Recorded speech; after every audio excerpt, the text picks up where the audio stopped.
Greetings. Welcome to Crane Co. Third Quarter 2021 Earnings Call.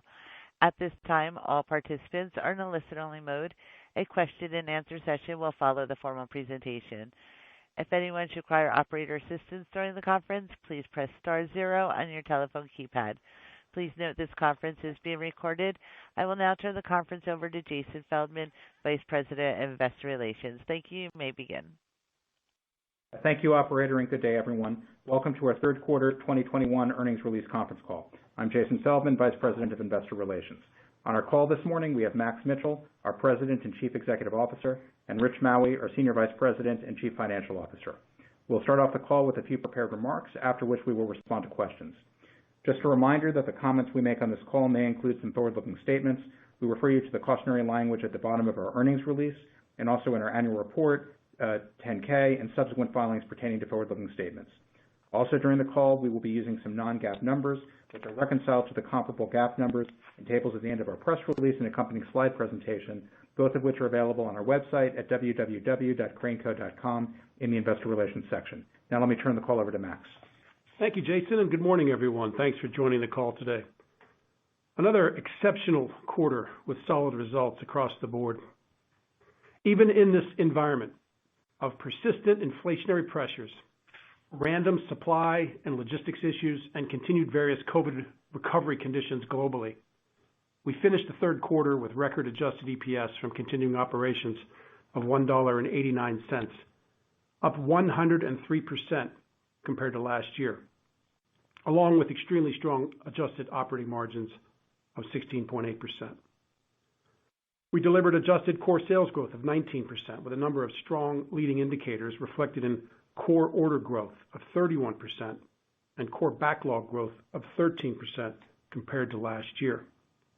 Based on this performance, we are raising our adjusted EPS from continuing operations guidance by 35 cents to a range of $6.35 to $6.45, which is effectively our fifth guidance increase this year. Remember that our original guidance for 2021 was $4.90 to $5.10, and that guidance included 44 cents of earnings contribution from Engineered Materials.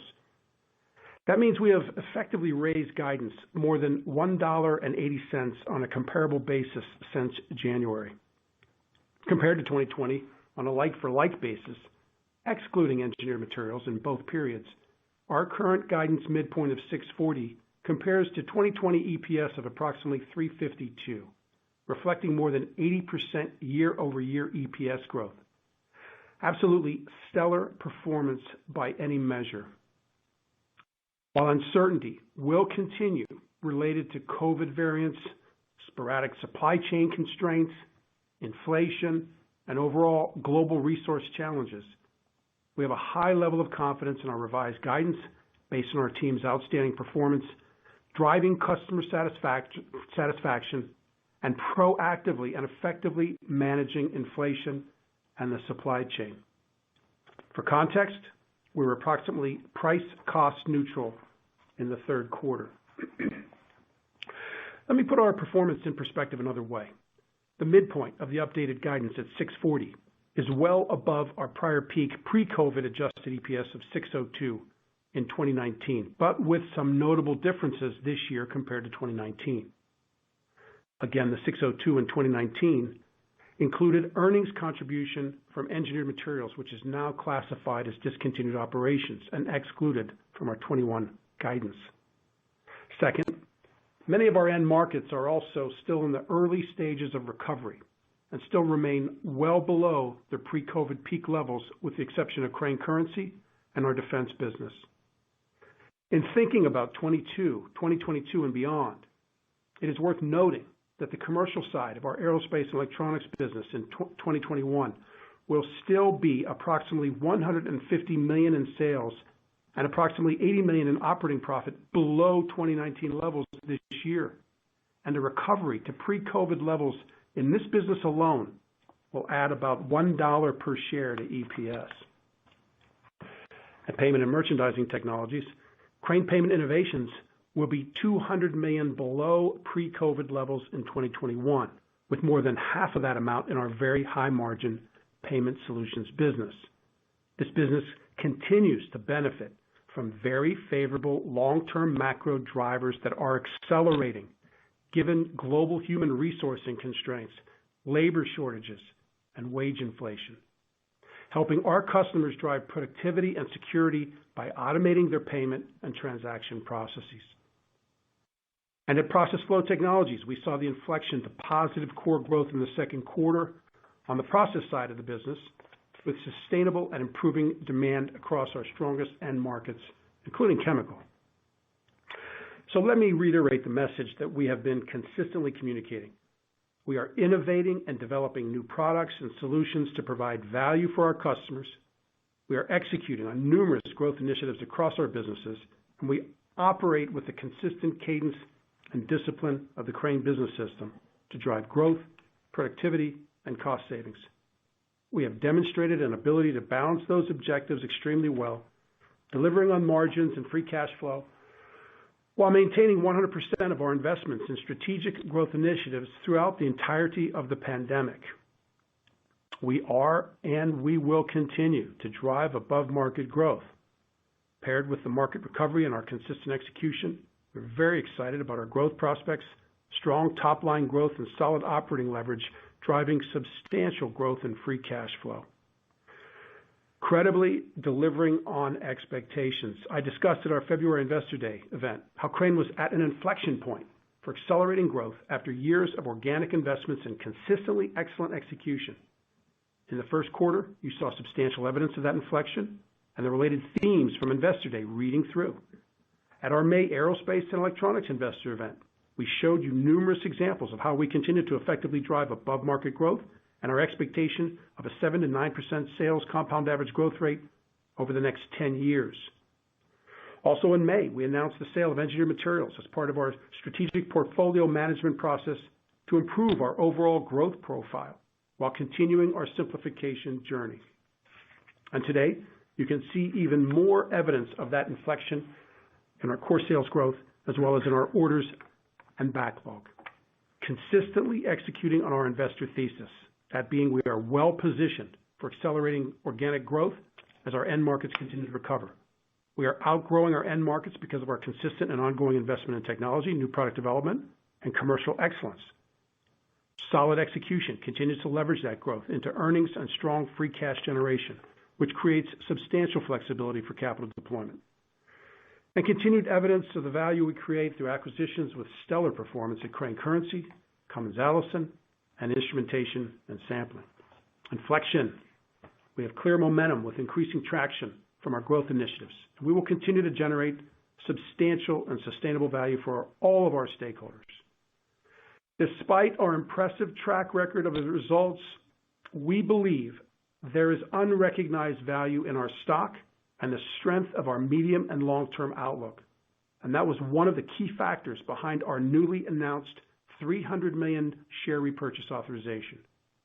You should view this as both a return of cash to shareholders following consistently outstanding operational performance and strong free cash generation, as well as a sign of management and the board's conviction that we have a lot of runway for growth ahead of us. At this point, I'll turn it over to Rich for some additional financial commentary. Thank you, Max, and good morning, everyone. I have an easy job today because I think our results speak for themselves. Even in these challenging times, we have continued to execute, and my thanks to our leadership teams and associates globally for their consistent focus on driving sustainable value creation for all our stakeholders.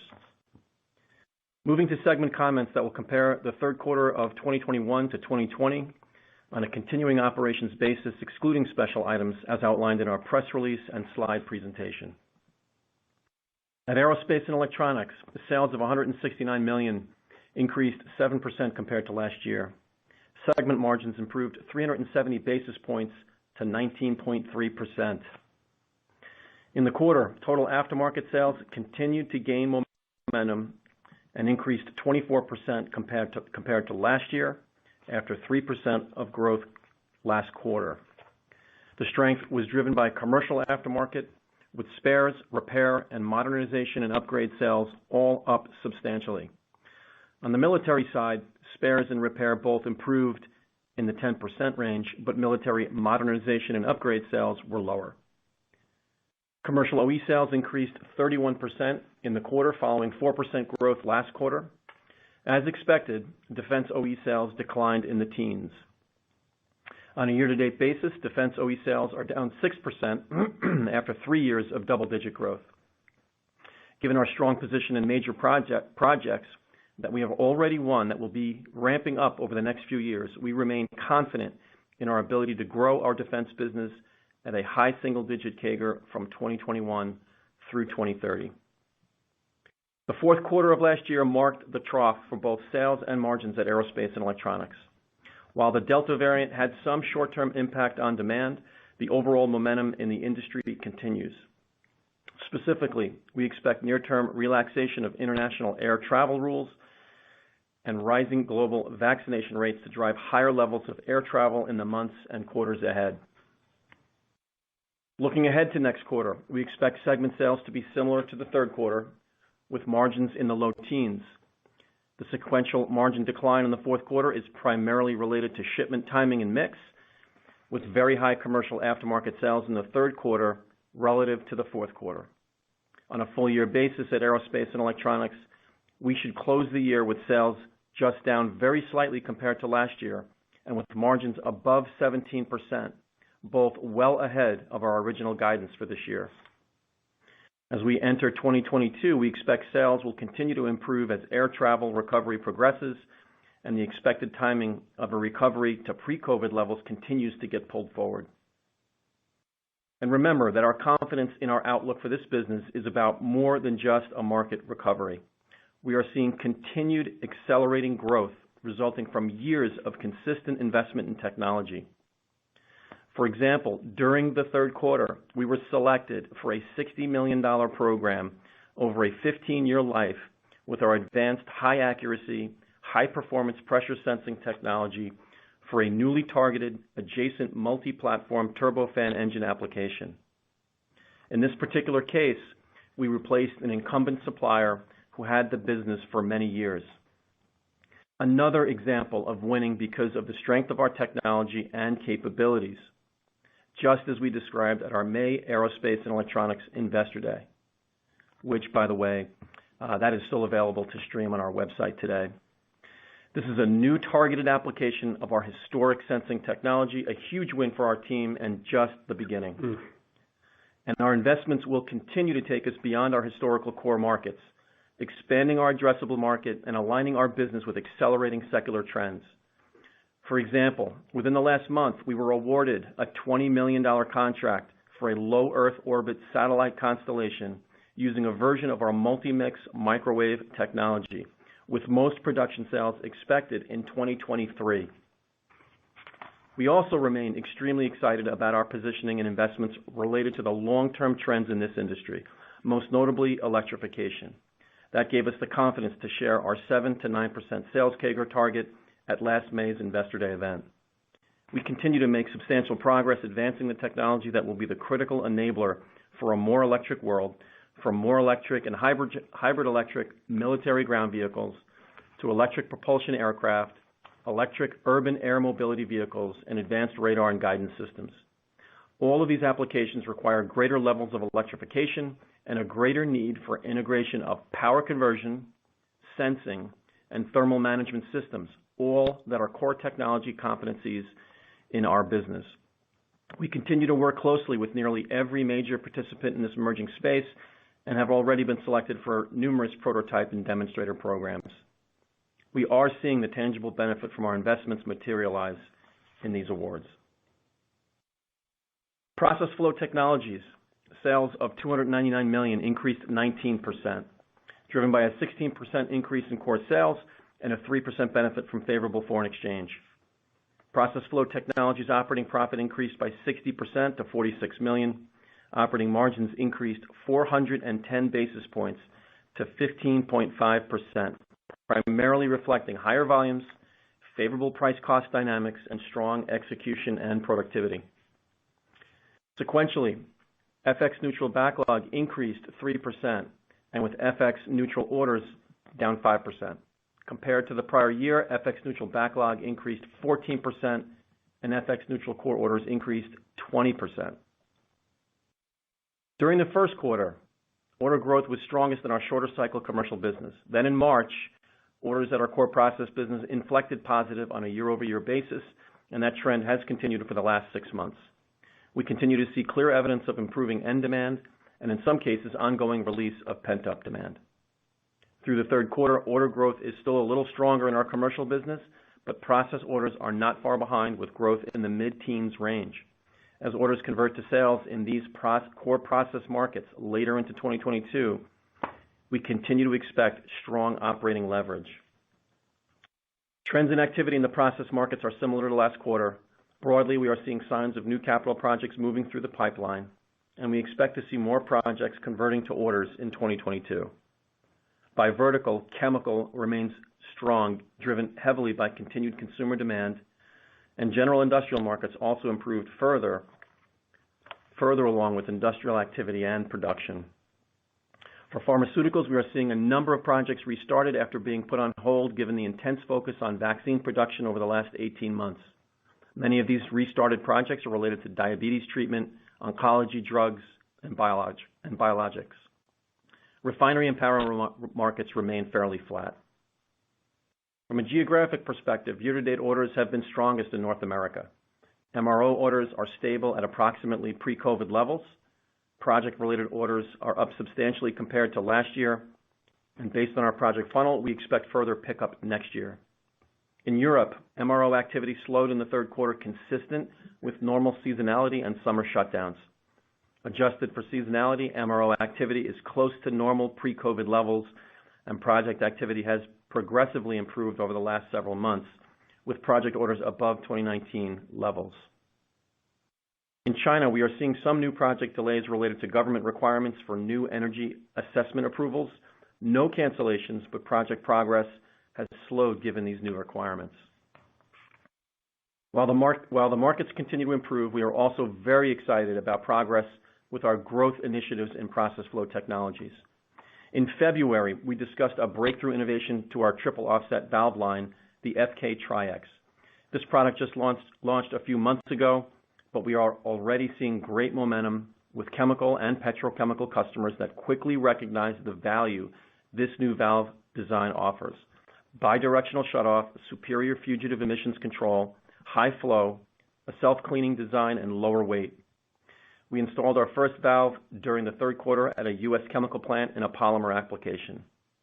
Typically, it takes years after launch to get customer approvals for a new valve design, but we believe we are on track for $5 million of sales next year, growing to $30 million within 5 years.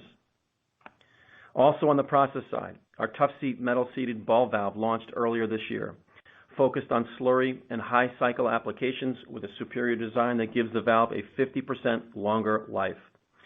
We are on track for about $3 million of sales this year, which should double in 2022. We also have exciting developments in our municipal pump business. Our chopper pump, which we introduced in 2018, reduces clogging and cuts maintenance calls by 75%. That value proposition is driving 30% growth this year, and we are adding about 10 new customers each month to our existing base of approximately 250 municipalities. Taken together, these growth initiatives and many others across the segment are driving above-market growth. For Process Flow Technologies overall, our full-year outlook continues to improve, with full-year margins in the mid-14% range, full-year core sales growth in the low double digits, a 4% FX benefit, and the $5 million of contribution from acquisitions that we saw in the first quarter. For the fourth quarter, that implies a modest sequential decline in sales and margins given typical and expected seasonality and associated mix. At Payment and Merchandising Technologies, sales of $366 million in the quarter increased 31% compared to the prior year, driven by 29% core sales growth and a 2% benefit from favorable foreign exchange. Sales increased substantially across both Crane Currency and Crane Payment Innovations, although Payment Innovation sales are still well below pre-COVID run rates. Segment operating profit increased 87% to $83 million. Operating margins increased 680 basis points to 22.6%. Continued impressive performance again at Crane Currency, and with Crane Payment Innovations now recovering and contributing meaningfully. For Crane Payment Innovations, similar trends to last quarter and across the business, we are seeing accelerating results from growth initiatives. Starting with retail, our solutions provide productivity through automation, security, and hygiene, and that value proposition is resonating now more than ever. Retailers and the service industry in general are struggling with labor availability and inflationary wage pressure, and they are investing in productivity. Our solutions provide immediate value and have high proven ROIs, and those returns are even more attractive in the current environment. We continue to see broad-based strength across the space, including traditional self-checkout systems from the large OEMs, and we are also seeing momentum with some retailers partnering directly with us on customized self-checkout and kiosk-based solutions. For customized self-checkout solutions, our current funnel of opportunities is now approximately $185 million, double the size it was at the end of 2020. Our semi-attended system solutions like PayPod and PayTower are also getting traction with an increasingly wide range of retailers, including categories that have not historically been active with automation, such as convenience stores. To put this higher demand into perspective, our funnel of PayPod opportunities today is approximately $13 million, more than 4 times the size it was at the end of 2019, and more than twice the size it was at the end of last year. In gaming, the North American and Australian casino markets are nearly back to pre-COVID levels of activity. We are now seeing the European and Latin American casinos beginning to recover, lagging about 9 to 12 months behind North America. This is good news for 2022. We continue to gain share in this market, given the strength of our technology as customers realize the benefits of our EasyTrax connectivity solution. The combination of our traditional bill and coin products, along with EasyTrax, and now with the back office and service offerings from the Cummins Allison acquisition, give us the most comprehensive cash management solution in the gaming world. This combination of products and services is also helping our customers substantially improve efficiency and driving incremental revenue by enhancing communication and coordination between the back office and front of the house environments. The Cummins Allison business has also benefited from customer labor shortages as CITs, casinos, and retailers continue to invest in advanced larger scale back office coin and bill counting and sorting units. Cummins Allison has products with differentiated technology as well as a service offering which most of our competitors in North America do not have.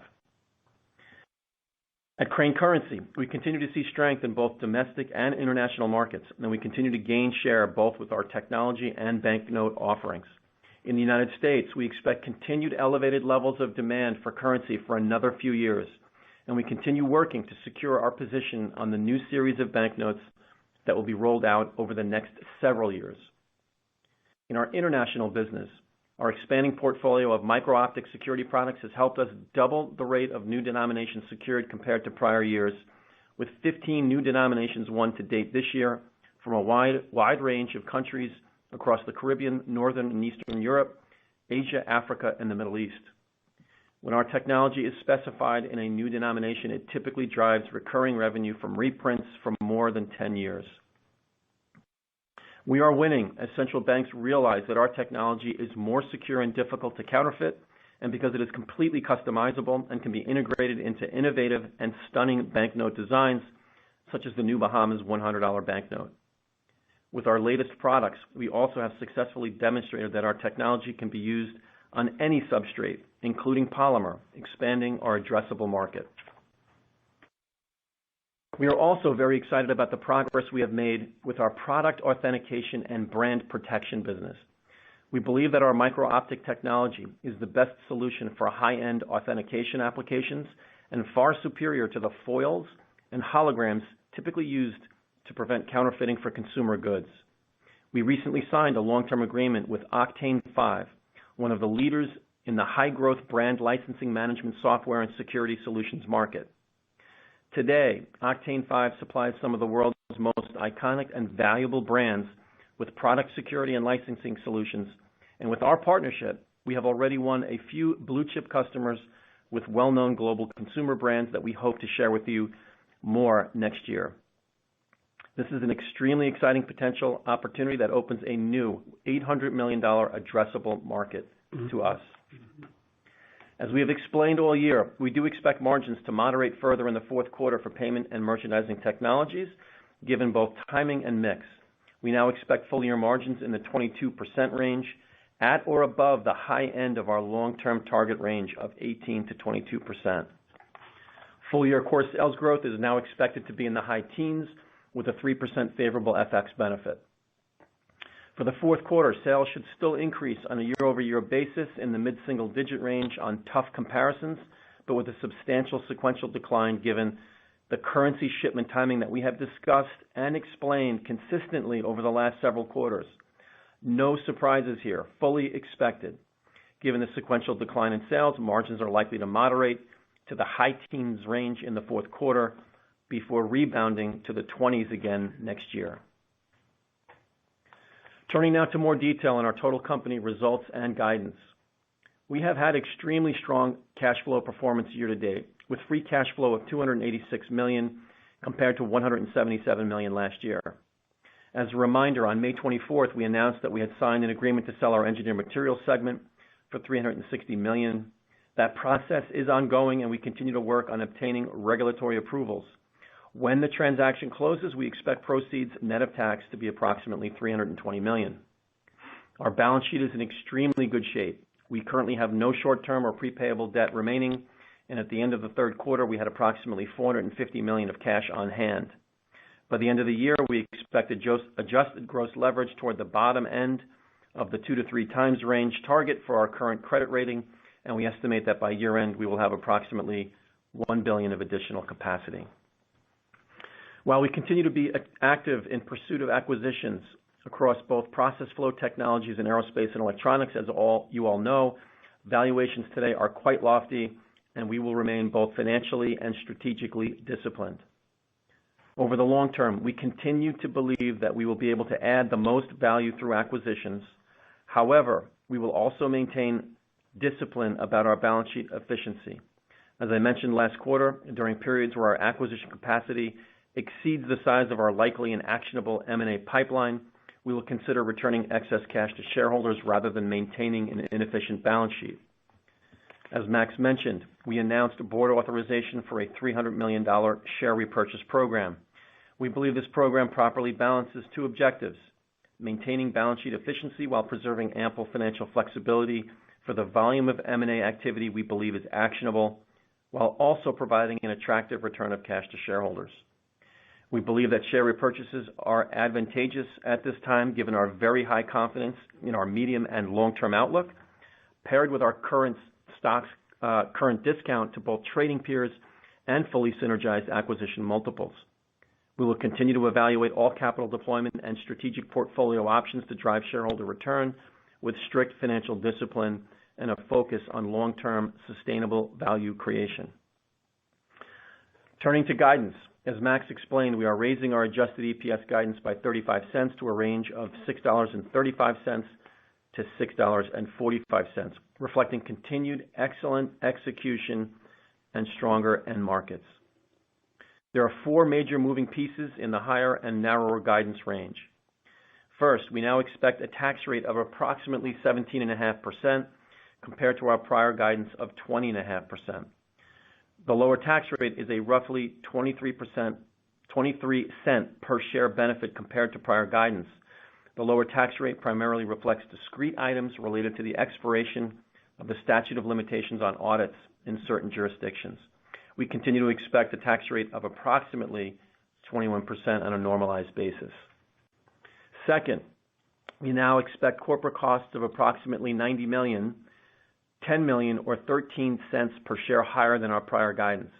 The higher corporate costs reflect a number of factors, including a charge related to a foreign pension plan that we are restructuring, and a higher professional service cost level, particularly legal costs related to M&A due diligence and other matters. Third, the core operational improvement reflected in the guidance is approximately 25 cents per share compared to the prior guidance. This improvement reflects strong leverage on sales now forecast at $50 million higher, with full-year core sales guidance up 300 basis points to a range of 10 to 12%, partially offset by FX translation down 100 basis points to an approximate 2.5% benefit. Fourth, in addition to raising the midpoint of our guidance range, we narrowed the range from 20 cents per share to 10 cents per share, reflecting both how close we are to the end of the year, as well as ongoing supply constraints that are likely to cap further upside this year. Our revised guidance continues to reflect the same cadence of earnings progression that we have discussed since the beginning of the year. Specifically, we continue to expect a step down in EPS next quarter, given order and shipment timing, particularly at currency, and with the fourth quarter following its usual pattern of seasonally weakest quarter across most of our businesses. Overall, there is little change to our fourth quarter expectations after adjusting for the changes in assumptions related to corporate expense and our tax rate, but the third quarter was certainly better than we expected given extremely strong operational performance and robust demand. We also increased free cash flow guidance to a range of $340 million to $365 million, up $17.5 million from prior guidance at the midpoint, reflecting higher earnings and lower CapEx now forecast at $60 million. Full details of our adjusted guidance are included both in our earnings press release as well as our earnings slide presentation.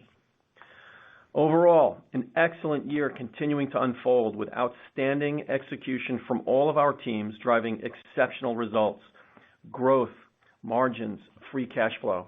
And we remain excited about continued tailwinds in 2022 and 2023 as end markets continue to recover. Before we turn to Q&A, a quick note about our 2022 Investor Day. We typically host our annual Investor Day event the last week of February. For 2022, we are moving this event given certain scheduling issues and our desire to maximize the likelihood that we can host the event in person. We are targeting the week of March 28th, and we will provide more details as our plans solidify over the next few months. Operator, we are now ready to take our first question. Thank you. If you would like to ask a question, please press star one on your telephone keypad. A confirmation tone will indicate your line is in the queue. You may press star two if you would like to remove your question from the queue. And for participants using speaker equipment, it may be necessary to pick up your handset before pressing the star keys. Our first question is from Elizabeth Grenfell with Bank of America. Please proceed. Hi, good morning, guys. Morning, Elizabeth. Good morning. Good morning. I just had a few questions. The first one is, how do you think of like the minimum cash balance that you'd want to have on the balance sheet to maintain that flexibility for M&A versus what you could deploy for share buybacks, assuming, you could obviously do more than the $300 million authorization that you announced? Yeah, I think it's more about just general capacity versus cash on the balance sheet. So we target anywhere from 2 to 3 times debt to EBITDA, in line with how our rating agencies view capacity. So that's that's our first starting point as we think about how much we would then allocate potentially to capital deployment to shareholders. Okay, got it. And then secondly, when we think about margins in aerospace, is there any reason to, I think you said it could be greater than 17%, but it seems like it could be much greater than 17%, just given where we are year to date and what that would imply for the fourth quarter. Is that accurate? Yeah, we do expect margins to moderate in the fourth quarter a bit. We had some very strong aftermarket shipments that shipped in Q3 versus Q4 that we were otherwise expecting in Q4. So some of the margin outperformance in Q3 was timing related, and we see that as at the expense to an extent to Q4. So the guidance that we gave you here for Q4 is what you all should be modeling. And as Rich has commented before, by the way, for next year, he has said that we expect to reach 20% by the second half of next year. Right, so we've committed to good growth in 22. Okay, great. And then my next one is just, can you speak to any concerns you're seeing with regards to the supply chain and inflation, and any sort of headwinds you're potentially seeing or how you're mitigating those? Elizabeth, let me take that one. This is Max. The way we've approached this all year, even going all the way back to our operating plan in November of last year, we made some assumptions about the operating environment. Inflation was going to be with us for quite a while. COVID, we're going to continue to see in and out. We're going to have X number of associates potentially quarantining on any given day. Sub-suppliers are going to see the same. Labor availability, continuing to be a challenge. Wage pressure, logistics. I mean, we're seeing it on the ports. It just continues. The way I think about this, the way we are operating at Crane is that we have forecasted at the current run rate, expecting continued disruption. What that means is on any given month or quarter, things come in, you get surprised on some upside, you get some new surprises that you should have expected, but you just can't exactly pinpoint. That's the reality of the environment that we're in today. It's not getting any better. It's not getting any worse. The machine is working globally. It's just with higher variability, higher levels of disruption. So, I find it interesting to see how others continue to call this out, whether they call it out specifically, whether things are cited. This is the environment we're going to be in, and we're planning on for 2022 as well. I think what we have done in this environment are those decisions that we make every single day that our outstanding team of 11,000 associates globally are making to operate as effectively as possible in this environment. And that is starting with being very selective and intentional on how we serve our key customers. Protecting our factories and our workers from overstress, overburden, making sure that we balance customer needs with our ability to execute and manage through the supply chain disruptions. And I think we're doing a phenomenal job, which all leads through to outstanding performance in the P&L. So I know it's a long-winded answer. I'm sure others have the same question. I think generally questions want to be specifically what component, what commodity, where are you seeing it? And it's everywhere and it's nowhere. It's constantly changing, and it's the environment that we're in. And we think we're well positioned to continue to operate effectively in that environment and continue to grow in that environment. And that's what I think we're clearly demonstrating as well. Yeah, I would just echo on that, Max, that the comments you made about the new reality and that we saw this earlier, as Max pointed out back in November during our plan season, and our outlook that we have that we provided back in July, as well as the updated outlook that we have today for you, accepts that new reality. So our forecast considers the environment that we're operating in today. Does that help, Elizabeth? Yeah, that helps. And then if I can just ask one more, how are you thinking about the vaccine mandate, and how that will impact you to the extent that your defense contracts exist? Right now, we have no vaccine mandate in place, and we're evaluating rules, regulations. We will certainly comply with the law, but we have nothing more than that right now. Okay, great. Thanks so much. Thank you. Thank you. Our next question is from Nathan Jones with Stifel. Please proceed. Good morning, everyone. Morning, Nathan. Good morning, Nathan. I'm going to start on the couple of businesses that are, still fairly well below 2019.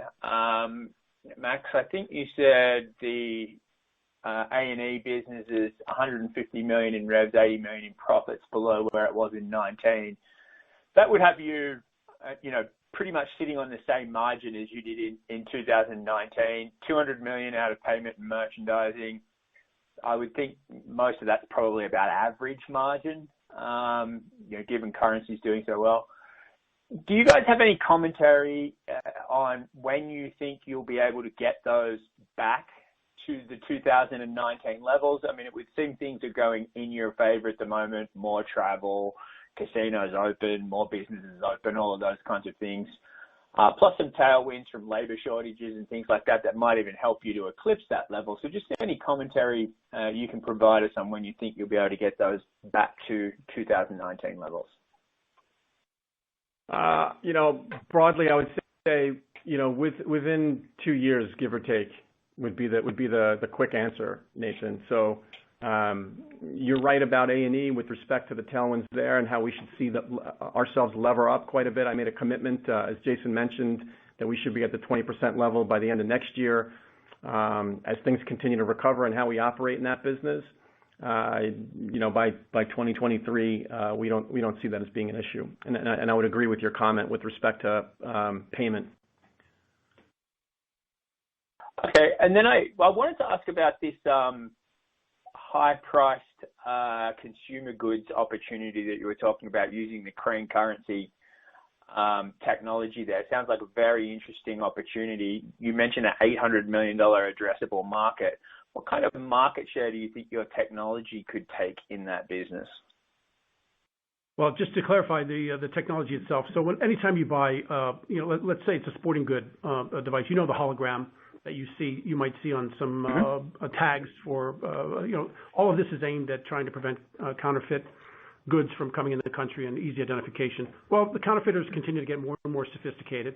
The high-end retailers and brand managers continue to care about the physical products and the counterfeiters and continue to seek higher and more difficult to counterfeit solutions like we provide with our micro-optic thread. And so we come up with with our design team, some incredibly attractive designs that are used in conjunction with broader spectrum like Octane 5 offers in terms of software solutions, traceability, and we're pretty excited about the opportunity to capture share. I would say that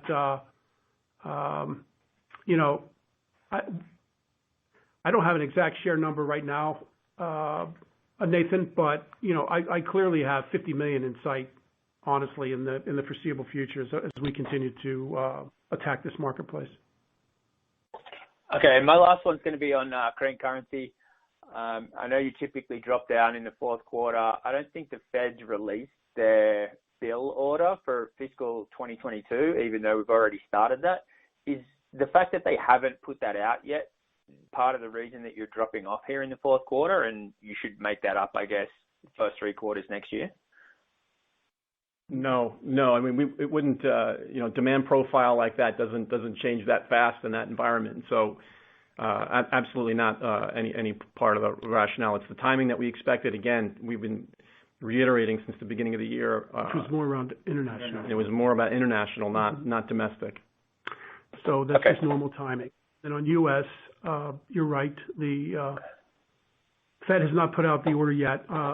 I think as we've discussed and described, the 7.6 to 9.6 range we had this year, which was highly unusual for a myriad number of reasons, difficult to hold at the low end. I think it's what we're probably going to see is that, as we predicted, is that this is going to help extend a higher run rate for the foreseeable future. We could probably expect that low end of that rate range again this year. It's kind of how we're thinking about it.